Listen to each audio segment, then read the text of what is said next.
Yes, we are live. Well, hello everyone. My name is Tanya L, and I'd like to welcome you to Table Talk with the Girls. We are going to be reviewing the first two chapters of my book, The Ghost of Valencia Dupree.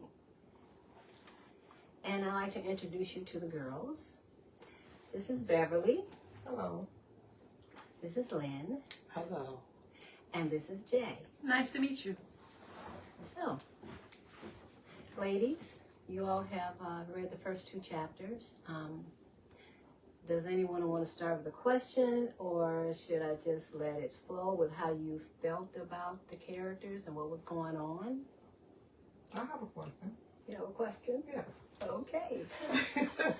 So, when writing this book, what gave you the incentive? What came to you? How did you come up with The Ghost of Valencia Dupree? Well, the premise of the book is about grief. It's about how one deals with grief, because the main character in the book, Royce Jacobs, he is dealing with the loss of his wife, Jessica. And ironically, as I was writing this book, I just did maybe the first few chapters of it. I too suffered the same type of loss. I lost my husband. And during that time, I too was going through grief and agony over the loss of my beloved. And just like everyone else, I'm sure, I'm not the only one, I wanted a do-over.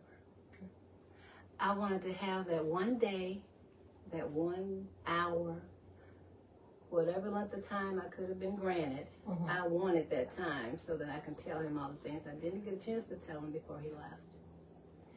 And so, as I was dealing with that and I was trying to write this book, I decided that since I couldn't have it, I would give it to Royce. So that's where the premise came from, because I wanted to have that one do-over with my sweetheart. And that's where it came from. So, anybody else? So, in this do-over, how did it affect you to have this do-over? What did you get out of it? Well, as I was writing it for Royce, I actually began to remember some of the things that we had talked about before, just before he left, maybe a couple of days before. And I actually had a dream that he came back to me for the specific purpose of allowing me to say all the things that I didn't say. Okay. Because in the dream, he said, "I'm here for you." And I said, "In what way?" He said, "I'm here for you so you can tell me what you didn't get a chance to say." And in the dream, we came downstairs, we sat at the kitchen table, and I actually got to tell him everything that I wanted to tell him. And I felt so much better. So that really gave me the strength and the excitement to continue the book and to finish it. Okay. Because I felt so much better after that dream. It's So like I got my gift. a burden, not a burden, but just a Yeah, heavy weight it lifted. was. Yeah. And you could My feel the heart was angels light. and God Yes. releasing everything. Yes. As I was writing this for Royce, Yeah. God in His mercy gave me that gift. It was giving you the healing that you needed as well. It did. It really did. And I was, I was so excited and so happy, and I was so light. I didn't feel as heavy as I did, and I was able to finish it. So, thank you for asking that. So that was like in the first chapter when he went back and read the letters. When he realized that he was not the man that he was when his wife was still living. Yeah, because I believe that was in the first chapter. Mm-hmm. Or even Where? Oh, I'm sorry. Go ahead. No, go on. No, I was just gonna say even where it talked about the different scents and smells Exactly. of Jessica visiting him. Yeah, because actually I was going through that at the time too, because I kept smelling the pillow where he once laid. I refused to wash the sheets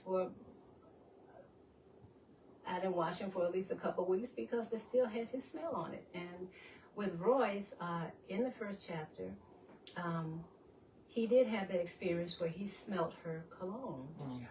And it was funny, He smelled it through the letters. he smelt it through the letters. It was I think I wrote in the book where every time she touched the letters, some of her scent was absorbed by the fibers. And it was if the letters knew that one day they will be called upon to share them with him. And that's what happened when he accidentally found the letters. And he sat down to read them, because prior to that, he was so full of grief, he couldn't read the letters without crying. And he had promised himself that he would not try to read them again until he could read them without making the letters soggy. So when he found them in a tin box, with the tinted lid and the little piece of purple yarn, he opened them up and he was able to read them. And he realized that his grief was not as overbearing as it had been. He still missed her and he loved her. But he was now beginning to go through the process of finally accepting her death. He that she was realized gone. after 5 years Mm-hmm. that he It was finally could 5 be able to years. get over Yes. Yeah. that grief. It's still going to be there. That grief is going to be there, but it's not as It's not unbearable like as a it. boulder sitting on his his heart chest. that Yeah. he couldn't move. And Now it's he true, could- he couldn't, and Yeah. neither could I. Now he can Only God could do that. breathe and Yeah. get along with life, go through life, and experience Yeah. different things now. Well, it opened him up to the possibility of at least thinking about starting a new life, letting go of what The was. past. So that because after you go through that, and once you have come to accept the reality of your life, it's not going to change. They're not coming back. You have to move on because you can't go backwards. So you have no choice. So you have to move. You just have to And live he on- decided that he really started thinking about it. And I thought about it. The little thoughts came in. I didn't really want to deal with them right then because I was still in love with my husband, just as he was still in love with Jessica. No, but yeah. We were able to push through, and a lot of people. It takes a while. You can't be rushed. You got to work at your own pace. And I find that it also depends on what kind of relationship that you had with your significant other. Because I had one lady tell me that she was so sorry for my grief, but when her husband left, she was happy. It was the best thing. It was the best thing that ever happened to her. And I didn't know how to answer that, but well. That's a shocker. It was. I didn't know how to respond because Had she been taking was care not of my him or experience. whatever? I have no idea. Or to say something like that. She loved the book. She read it, and she said, "I can appreciate, everything that Royce went through, and I understand that you too, experienced that loss." She said, "But for me, when he left, that's when my life began." I'm like, "Oh, okay, well, okay." She was happy. I was feeling better. All was good. Yeah. What is the irony that he wrote a book and was going on tour? The book title, what was it? It was "Can't Wait to Love." Yeah. Only to come back and to have lost your love. Yeah. Well, okay. That was the book that he had finished, that he went on tour for, Right. before she got the diagnosis of her disease. And that was kind of ironic. I didn't mean to do that, but that's what I did. So, he was waiting to love, and I'm not doing that. I have no intentions at this point in time in my life to invite anybody else in. All right. I'm okay with where I'm at. I have accepted, what God has for my life now. Why he waited to now to do it that way, I don't know, but okay. But I am enjoying my life now, and I'm enjoying my children and my grandchildren, and I am enjoying writing. I love to write, and I plan to do that for as long as God will allow me to do it. So I'm not looking for a new love. I'm not in search of. I'm good. So, Mrs. Orr, Yes, ma'am. let's talk about Jessica. No, Jessica. Yes. When she got the diagnosis, why do you think that she wanted him to go on the book tour, even though he was adamant that he wanted to stay there with her? So why do you think she chose, what do you think when you wrote the book, what was going through her mind? Why did she really want him to go on that book tour? I think that came out of, and it was a specific thing that I did. When my husband got his diagnosis, he had to process it. And just like any, wife or husband, when you hear that news, you want to comfort them. You want to help them to talk about it, to help them to process it and all of that. And he didn't want to do that. He wanted to sit with it because it was something that was happening to us, but it was happening to him. Mm-hmm. And so when I got to that part, I remembered that. And Jessica felt the same way. Royce kept saying, well, this is happening to us. We're going to face this as a team. Well, that is true. But initially, it's happening to her. And so she needed that time to process her own feelings about it. The possibility of maybe even dying from it, or whatever the ramifications were going to be. Mm-hmm. She needed time to regroup, as she said, to get her thoughts together. And she needed the space.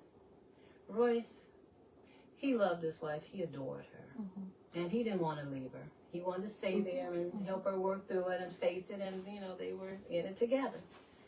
But for her own peace of mind, She needed to have she that needed space. that space, and so she insisted that he go. And so by the time that he was ready to come back, she had already succumbed to. Yeah. And so what I got from him was that it really devastated him to the point to where Yes, it did. he just became withdrawn from society. Yes, he did. This is true. And you'll find everybody grieves differently. Mm-hmm. Grief comes out in different ways. Yeah. And his was to withdraw, lock himself up. Yeah. And like they say in the book, he was weird before. Before she passed. Yeah. And it just seemed like he just really, I think you're, I think that's the reference to his weirdness. I think it's in the second chapter. But, it's in the first chapter. One of the ways that I thought was interesting, because I kind of have a quirky sense of humor sometimes. So I've been told. One of the ways that it came out for him, that he dealt with it, was that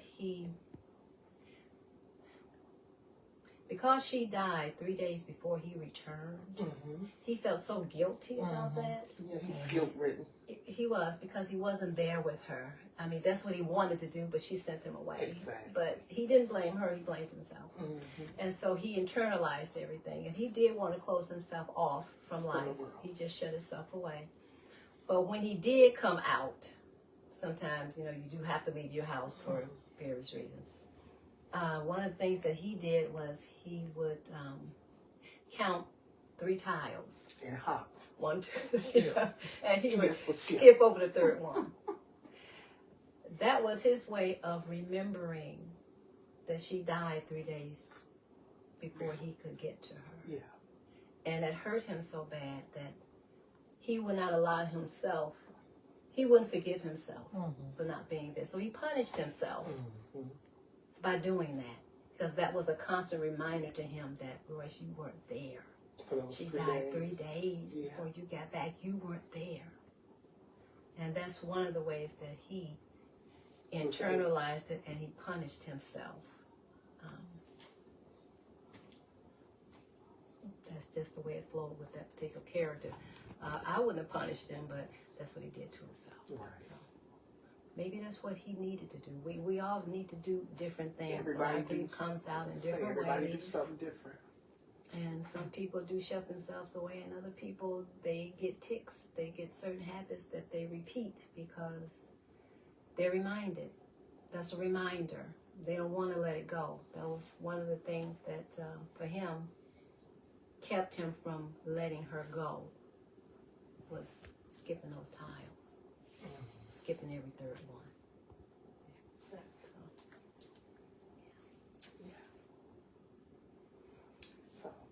Anybody else have any other thoughts about? How did Jessica? Wait a minute. Oh, I'm sorry. You had talked. Talk about Jessica. Okay. Jessica was interesting. She's also kind of quirky. You know, we're introduced to one of her quirks when he's searching for a suit to wear to his meeting with Stuart. You know, as he takes a trip down memory lane, you know, he touched the pillow, the smell. He sniffed it, he remembered, and his mind went back that whenever he was looking in the closet for a suit, and she was helping him pick out the suit, she would always pick out a tie that didn't match the suit. And he wore it. To please her. To please her. She liked ties that didn't match. To her, it was her character. You know, it was like a conversation piece, you know, because somebody's going to ask you, why you got that tie on with that suit? So it was kind of her way, too, of helping her husband to be more... Stand out. Yeah, to stand out and to be more personable, you know, because Royce, he could be kind of grumpy sometimes. So she was kind of quirky in that way. That was one of her quirks, was the tie. And I thought that was kind of cute. I was like, yeah, I like that. We do have a question from the live. The question was that something that you did with Mr. Orr? No.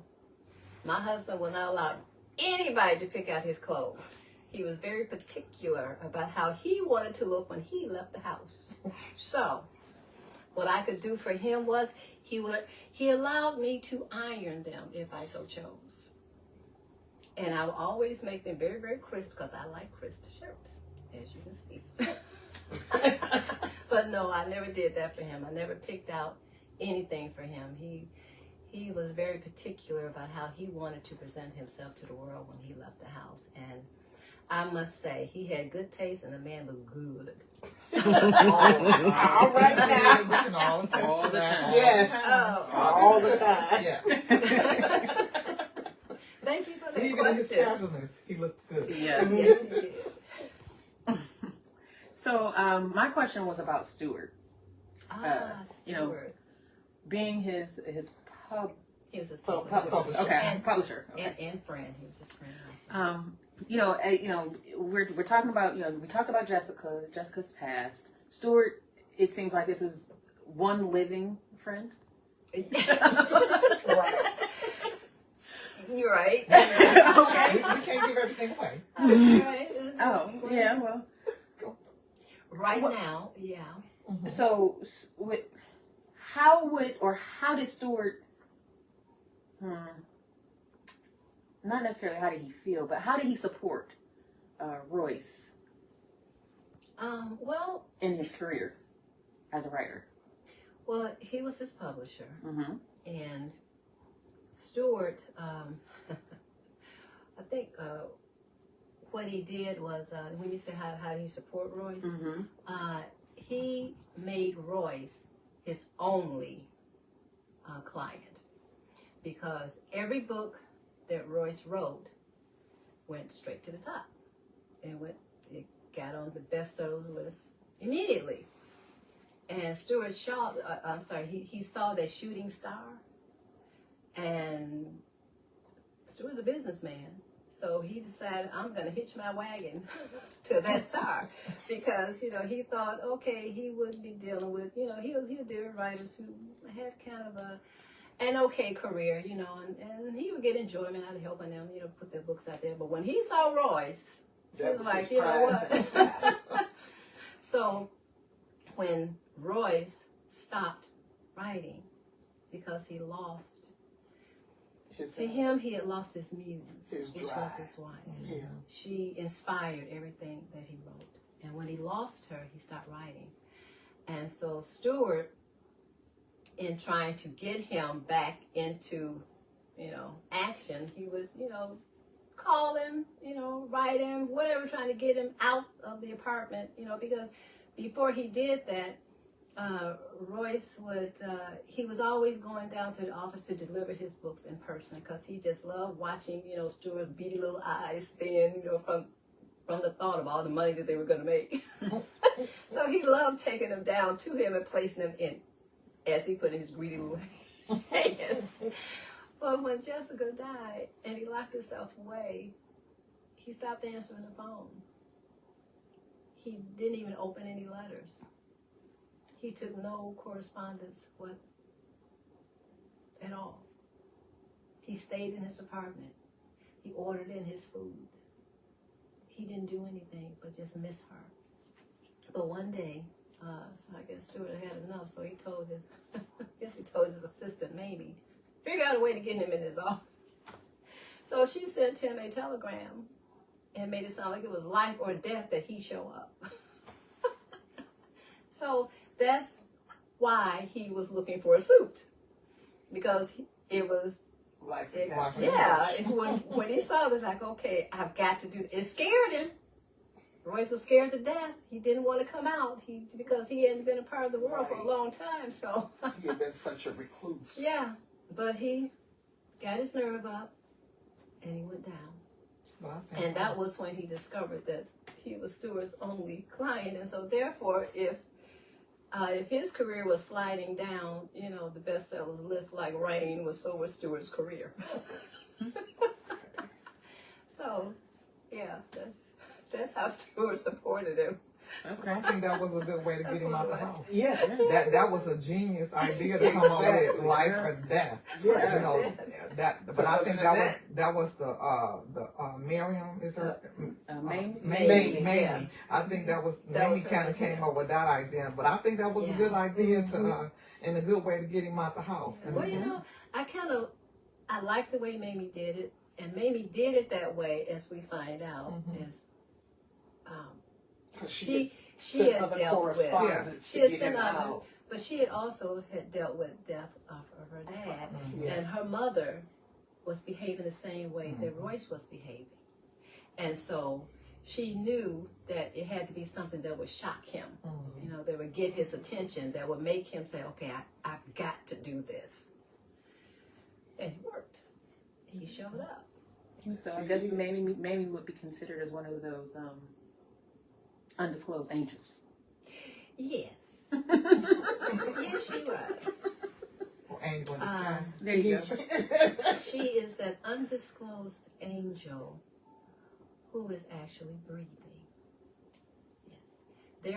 There are others, you know, but yeah, she's the one that is of the living variety. Now, I have a question about the cover. And you know, when you read when you read the paper, the newspaper article about how the house looks, the cover describes the house. You know, you can really visualize how that house looks to him. You know, when you look at it, you can visualize it. It describes the house to a T. Yeah. So, how did you come up with that? That was my imagination. I thought about, okay, what would a weird house look like to me? So I just went inside my head and I got the little, you know, the branches that look like fingers, you know, trying to grab you. So So yeah, this was out of my head. That's all I can say.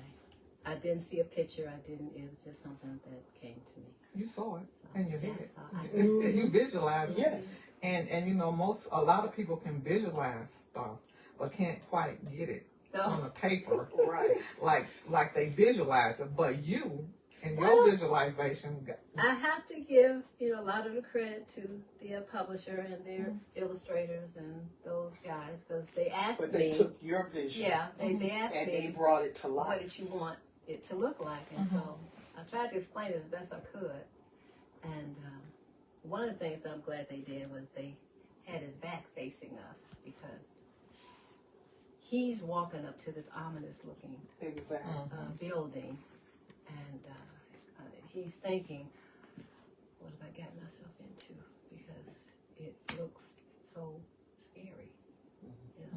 I mean, to have an idea and you back at home in the safety of your apartment is one thing, but then to actually see something, yeah.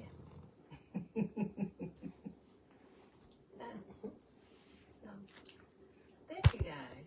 That was Thank fun. you. Yeah. Anybody else? Anything else? I think we talked pretty much about the first two chapters. Chapters, yeah. Okay. Well, next time for Table Talk with the Girls, we're going to be reviewing chapters 3 and 4. And I hope you join us. Thank you so much, and you guys have a blessed day, and thank you ladies for coming. Thank you Thank for you. having us. Thanks for having us. And now we're going to go eat.